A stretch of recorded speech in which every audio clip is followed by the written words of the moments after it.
Welcome, everyone, to another amazing story on this channel. I hope you are all doing great.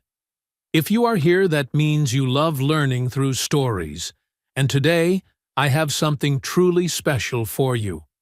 Every day, I bring you fascinating, exciting, and easy-to-understand English stories to improve your English and expand your knowledge. If you haven't subscribed yet, hit that subscribe button and turn on the notification bell so you never miss these daily learning experiences. Today's story is about a man who changed history forever, Christopher Columbus. Some people call him a hero, the brave explorer who connected the world.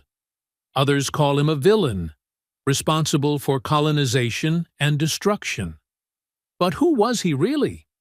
By the end of this story, you will have all the answers. And I want you to tell me in the comments, was he a hero or not? Your opinion matters. This is not just a history lesson. This is an adventure, a journey back in time.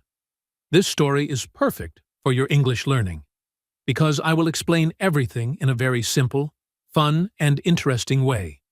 Even if you are a beginner, you will understand everything. So, are you ready? Let's begin.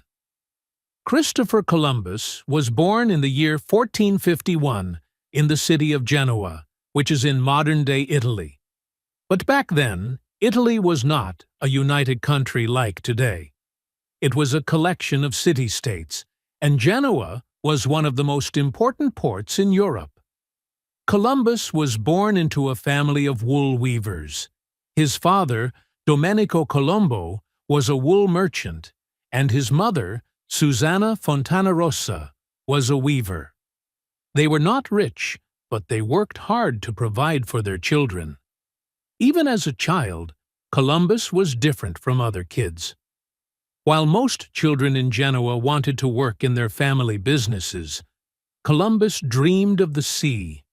He loved watching the ships come and go, carrying spices, silk, and gold from distant lands. He would run to the port every day, listening to sailor stories about the great unknown world beyond the ocean. But there was one problem. Columbus did not belong to a rich family. Back then, only the wealthy could afford to become sailors or explorers. So how did a wool merchant's son become one of the most famous explorers in history? The answer is simple: curiosity, determination, and never giving up.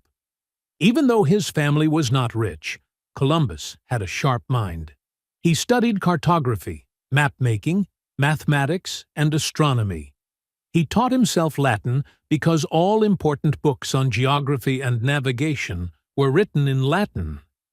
At the age of 14, he got his first chance to sail on a ship. It was dangerous because the sea was full of pirates and enemy ships. But Columbus loved every moment of it. The ocean was his true home. For the next 10 years, he traveled across the Mediterranean Sea, learning everything about sailing. He became an expert in navigation and started developing a crazy idea. What if there was a faster way to reach Asia? In the 1400s, trade with Asia was extremely profitable. Spices, silk, and gold from India and China were in high demand. But there was a problem. Getting to Asia was difficult. The land route, Silk Road, was controlled by the Ottoman Empire, making it dangerous and expensive. The sea route was very long, going around Africa. Columbus had a bold idea. What if I sail west across the Atlantic Ocean to reach Asia? The Earth is round, so I will eventually reach the other side. It sounded logical, but there was a problem. Nobody believed him. Most people at that time thought the Atlantic Ocean was too vast and full of dangers. Some even believed that beyond the ocean there were monsters, or that a ship would fall off the edge of the world.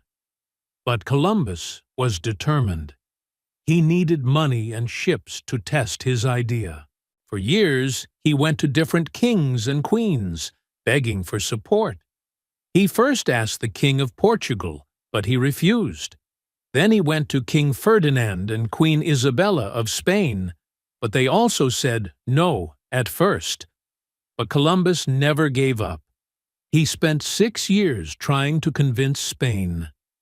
He explained that if his plan worked, Spain would become the richest and most powerful country in the world. On August 3, 1492, Christopher Columbus and his crew set sail from Palos de la Frontera, Spain. The journey ahead was full of mystery, danger, and hope. His fleet had 3 ships. The Nina, small but fast. The Pinta, a strong and speedy ship. The Santa Maria, the largest ship, but slow and heavy. Columbus was confident.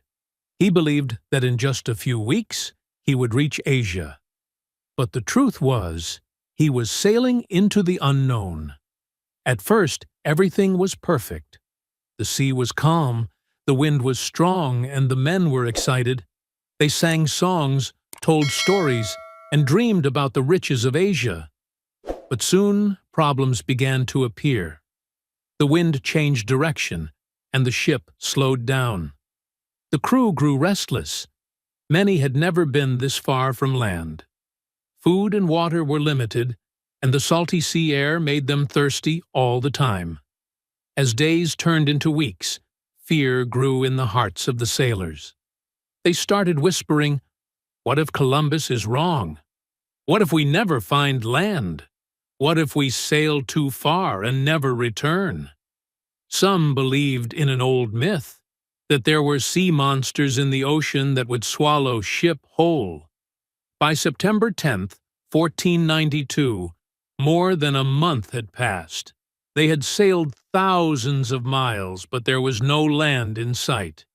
The sailors started losing hope. Some demanded to turn back. Others whispered about throwing Columbus overboard and taking the ships back to Spain. A few even cried, believing they would die in the endless ocean.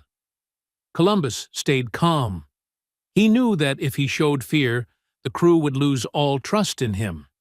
So, he gave them hope. He told them stories about the great treasures waiting for them. He promised that land was near. He ordered his men to look for signs of land-floating leaves, birds, or different watercolors. Still, the men grew impatient. They wanted proof. Then, on the night of October 11th, something changed. One of the sailors, Rodrigo de Triana, shouted from the Pinta, "Tiara! Tiara! Land! Land!" Everyone rushed to the decks in the distance. They saw a dark shape land. Tears filled their eyes. They laughed, they hugged, and some even knelt down to pray. On the morning of October 12, 1492, Columbus and his men stepped onto an island in the Bahamas. They were in the New World, but they still thought they were near Asia. The island was beautiful, full of green forests, clear waters, and golden beaches. Columbus saw people, the Taino, the native people of the Caribbean. They had dark skin and black hair. They wore simple clothes made of cotton. They welcomed Columbus and his men with smiles and gifts offering fruits, parrots, and handmade objects. Columbus believed he had reached islands near India, so he called these people Indians. The Taino people had never seen ships, metal swords, or men dressed in armor. They thought Columbus and his men were gods from the sky. At first, the meeting was peaceful, but things would soon change forever. After staying on the island for some days, Columbus continued his journey.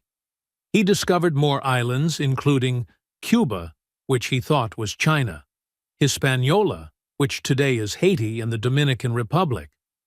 On Hispaniola, he found a golden opportunity, literally.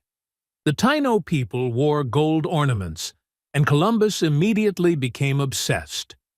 He believed huge amounts of gold could be found there. But Columbus had a big problem. His largest ship, the Santa Maria, crashed on the coast. Since he couldn't take all his men back to Spain, he left 39 of his men behind to start a settlement, called La Navidad, the Christmas settlement. He promised them, "I will return with more ships, more men, and we will build a great colony here." Then he set sail for Spain. The journey back was dangerous. There were storms, huge waves, and the fear of never making it home. But finally, in March 1493, Columbus arrived back in Spain.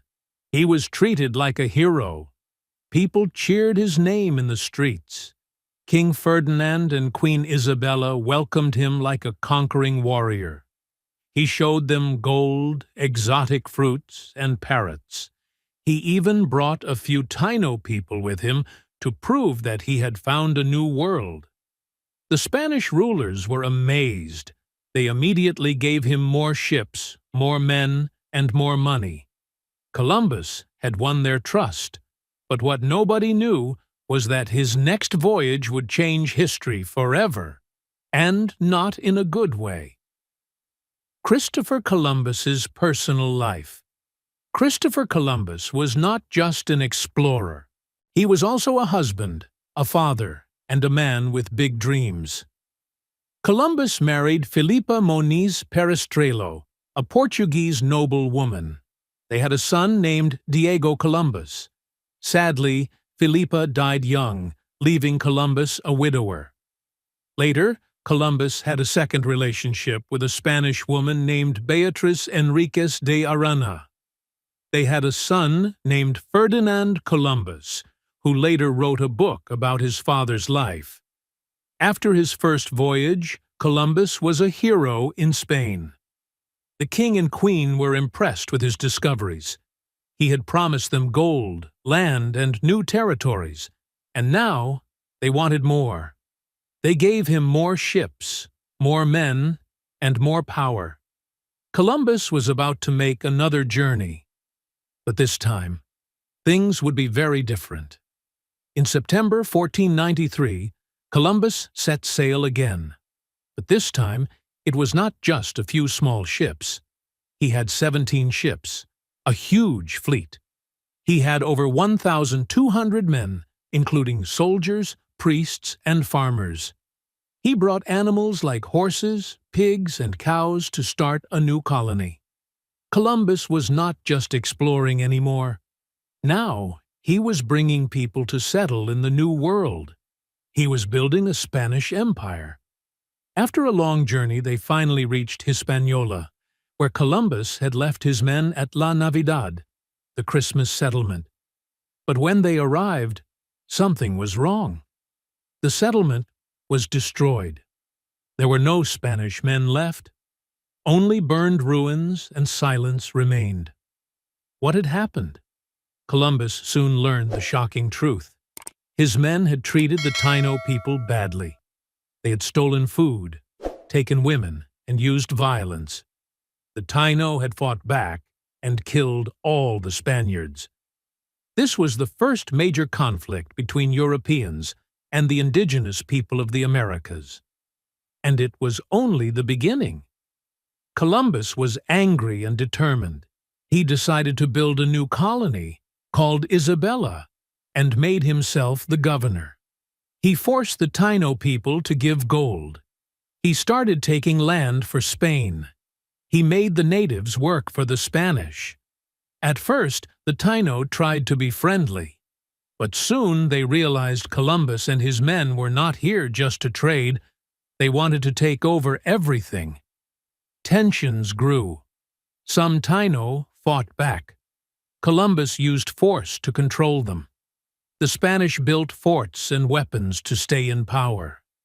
This was the beginning of European colonization in the Americas.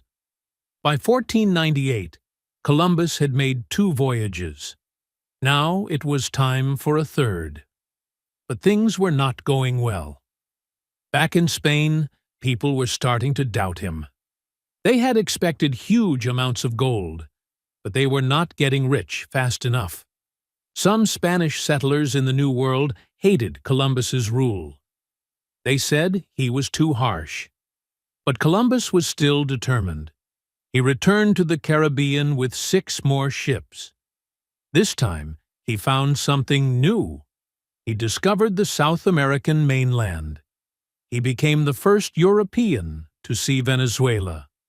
But his problems were getting bigger. In 1500, the Spanish king and queen sent an investigator to check on Columbus. They had heard bad reports. People said Columbus was cruel and unfair. Some Spanish settlers had rebelled against him. Many were angry because they were not getting rich. Columbus had used harsh punishments to control the people. The investigator arrested Columbus and sent him back to Spain in chains. It was a shocking fall for a man who had once been treated like a hero. Even though Columbus had been arrested, he was later forgiven. In 1502, he was allowed to make one final voyage. But this journey was the hardest of all. His ships were damaged in storms. His men were tired and sick. He was stranded in Jamaica for a year, waiting for help. By 1504, Columbus returned to Spain for the last time. By now, Columbus was old, sick, and tired. The world had moved on. Spain was more focused on other explorers. Columbus never got the huge riches he had dreamed of. Christopher Columbus died on May 20th, 1506, in Spain. He was 55 years old. He had made 4 great voyages across the Atlantic Ocean. He had discovered new lands, met new people, and changed history forever. But in his final days, Columbus was not a happy man. He was sick, weak, and forgotten. He never got the title he wanted, Governor of the New World. He never knew he had discovered a new continent. He still believed he had reached Asia. Columbus had once been a great hero in Spain, but in the end, many people saw him as a failure. Even though Columbus was gone, his discoveries changed the world forever. After Columbus's voyages, Spain sent many more explorers to the New World. They found gold, silver, and valuable goods. Spain became one of the richest countries in Europe. Many cities were built, and Spanish culture and language spread across the Americas. Columbus's dream of finding new lands had started a global revolution. A few years after Columbus's death, a German mapmaker named the new continent America, after the explorer Amerigo Vespucci. Amerigo Vespucci had traveled to the new lands and realized they were not Asia, but an entirely different world. Columbus had never known the truth. Columbus's voyages opened the door for European explorers to come to the Americas. But this also brought pain and suffering to many people. The Taino people, who had welcomed Columbus, were forced into slavery. Diseases like smallpox killed millions of indigenous people. European conquerors took land and power. Some people today see Columbus as a villain because his arrival led to the destruction of many indigenous cultures. But others say he was a brave explorer who connected 2 worlds for the first time in history. Even today, people still argue about Columbus's legacy. Some say he was a hero because he proved that ocean voyages were possible, opened the way for global trade and exploration, changed the world with his discoveries.